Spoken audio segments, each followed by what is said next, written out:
Guys, so today I'm going to talk about human rights. I've been studying about human rights for the past few days, and earlier I know the basics of human rights, but this time I studied very deeply about it because it's in my syllabus. I am from sixth semester, like I'm studying political science in sixth semester, so it's in my syllabus.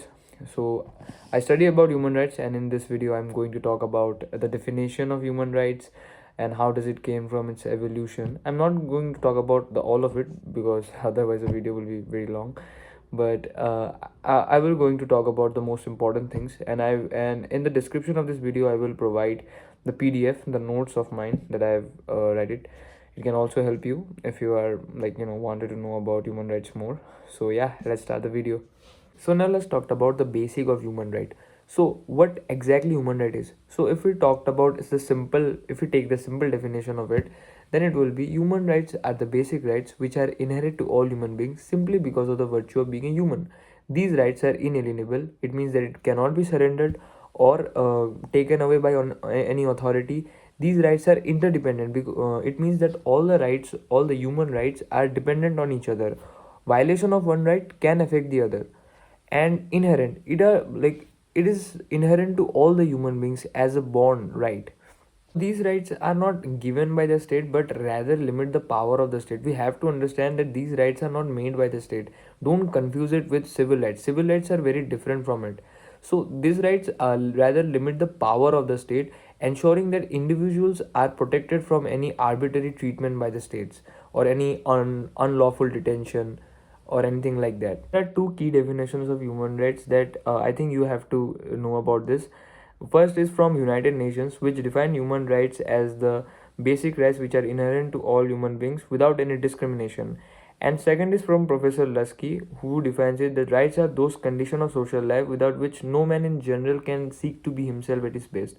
These two definitions you have to remember, or like if you are learning it from as a general knowledge, still it's important, I believe, especially the definition of the United Nations, because United Nations is like the proper international organization which legally provides moral and legal obligations to every state in the world to follow this universal human rights. Now let's talk about its genesis, like where these human rights actually came from. So legally it was came after the World War II, when the mass atrocities committed during the World War II exposed the urgent need for a protection of human rights, which lead to the establishment of United Nations and eventually the UDHR, Universal Declaration of Human Rights, in 1948. But the idea of human rights can be traced back to the time of Babylonian, like before the Greek period. But and in India also, in ancient times, the concept of dharma also emphasized a morality, righteous conduct, and justice. King Ashoka's dhamma also emphasized compassion, tolerance, and uh, welfare of his subjects, which is very important, which shows the early concern for human dignity. In the Roman Empire also, they introduced the set of laws which emphasize equal rights for everyone, whether they are citizens or foreigner. So the idea of human rights is not it's very old, but it was legally recognized after the World War II, especially after the Universal Declaration of Human Rights. Now let's talk about today's last topic and the most important one, which is the classification of human rights. So the human rights are mainly divided into three generations. First generation is usually associated with equality.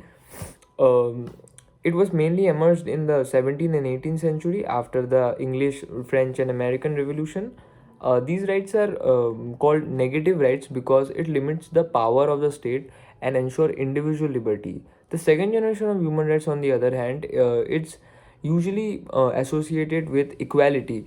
These rights are mainly emerged in the 19th and 20th century with the socialist idea and the working class movement, especially after the Bolshevik Revolution. So these rights mostly called positive rights because it's required a very strong government involvement to ensure the welfare of the state. Third generation is very famous. It emerged in the late 20th century because of the global concern, and these rights are called solidarity rights, solidarity and collective rights. These rights are mainly concerned with the environmental health and economic development. If you want to remember these rights, there is a very easy way to remember all these rights. You just have to remember the three ideals of French Revolution, and that's it. And then you can remember all the three generations of human rights. So the three ideals of French Revolution is: first is liberty, second is equality, and third is fraternity. If you remember these three ideals of French Revolution, then you can easily remember all the generation of human rights. So yeah, that's it for today. Thank you. Bye bye. If you like this video, then please like it and subscribe to the channel. Bye bye.